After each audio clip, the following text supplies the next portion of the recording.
The ministers of West Bengal, Jharkhand, Rajasthan, Chhattisgarh, Punjab, and Maharashtra have filed petitions in the Supreme Court amid the ongoing controversy over the engineering and medical examinations JEE and NEET. In the petition filed, the ministers have sought review of the order issued by the Supreme Court on 17th of August and also appealed to postpone the JEE and NEET to be held in the month of September.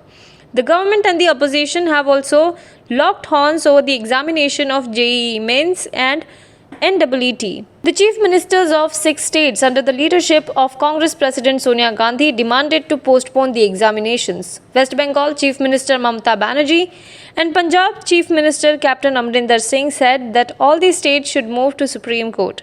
It was then decided that a review petition would be filed in the Supreme Court first. At the same time, Jharkhand Chief Minister Hemant Soren had talked about meeting the president before moving to court.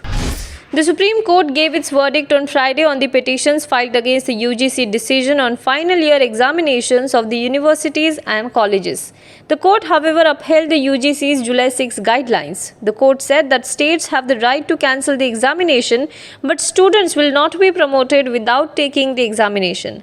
However, in the current situation, states can take a decision after advancing the deadline and consulting the UGC for new dates. A bench of Justices Ashok Bhushan, R. Subhash Reddy and M.R. Shah, while delivering the verdict, said that it was a matter for the future of the students.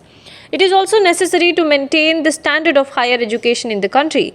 However, the court gave some relief to the states, saying that if they cannot get examinations done due to the coronavirus pandemic, then the UGC have to be consulted for new dates. The states may take a decision on furthering the deadline of examination under the Disaster Management Act, but keeping in view the future of the students, they will have to follow the UGC guidelines.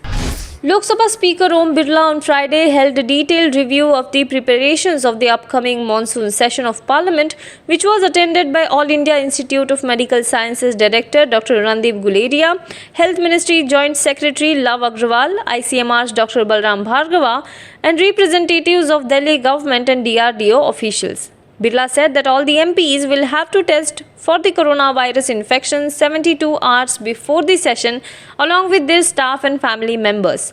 Random tests will also be conducted inside the Parliament. Top sources in the Lok Sabha Secretariat said that all the Central Hall passes have been suspended. Chennai Super Kings' preparation for the upcoming Indian Premier League season have run into complications after it emerged that a bowler and some staff members of the franchisee tested positive for COVID-19. The CSK bowler in the question is reportedly a pacer who has represented India. Meanwhile, at least 10 members of the CSK support staff have also tested positive, which has resulted in the entire Chennai Super King contingent needing to undergo a fourth COVID-19 test. Due to the development, the team's quarantine period has now also been extended till September 1. Japan's Prime Minister Shinzo Abe announced on Friday that he will resign over health problems in a development that kicks off a leadership contest in the world's third largest economy. He said that I have decided to step down from the post of the Prime Minister in a press conference, saying that he was suffering from a recurrence of the ulcerative colitis that ended his first term in office. Shinzo Abe said that he was receiving a new treatment for the condition which needed to be administered on a regular basis, which would not leave him with sufficient time to discharge his duties. Now be the first to know about the latest updates on our new news app. Go on your Android or iOS, search for HW News Network.